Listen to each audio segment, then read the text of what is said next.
प्राचीन काल की बात है, जब अधर्म बढ़ा और संसार पापों से भर गया, तब भगवान विष्णु ने सृष्टि की रक्षा के लिए अपना प्रथम अवतार धारण किया, मत्स्य अवतार।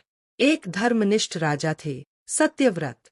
वे प्रतिदिन नदी में स्नान कर देवताओं की पूजा करते थे। एक दिन अर्घ्य देते समय उनके हाथों में एक छोटी सी मछली आ गई। वह बोली, राजन, बड़ी मछलियां मुझे खा जाएंगी, कृपया मेरी रक्षा कीजिए। राजा चकित हुए पर करुणा से बोले, ठीक है, मैं तुम्हें बचाऊंगा। उन्होंने मछली को एक पात्र में रखा, पर कुछ ही क्षणों में वह मछली बढ़ती ही चली गई। पात्र छोटा पड़ा, उसे कुंड में रखा, फिर झील में, फिर नदी में, लेकिन वह हर बार और विशाल होती गई। राजा ने कहा, हे अद्भुत जीव, तुम कौन हो? तभी वह दिव्य प्रकाश में बदल गई और भगवान विष्णु प्रकट हुए, 4 भुजाओं में शंख, चक्र, गदा और पद्म लिए। उन्होंने कहा, राजन, शीघ्र ही महाप्रलय आने वाला है। तुम एक विशाल नौका बनवाओ।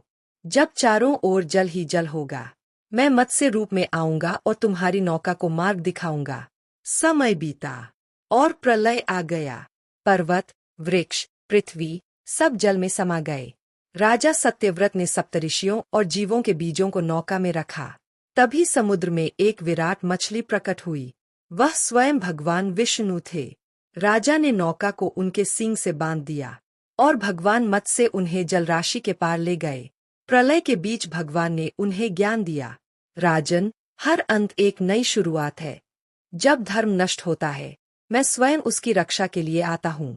जब जल घटा, भगवान ने नौका को हिमालय पर पहुंचाया और कहा, अब तुम मनु कहलाओगे। तुम्हारे वंश से नई मानव सभ्यता की शुरुआत होगी। इतना कहकर भगवान मत्स्य अदृश्य हो गए।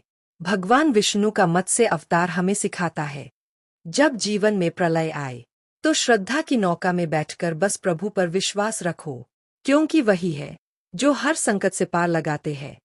नमो भगवते वासुदेवाय।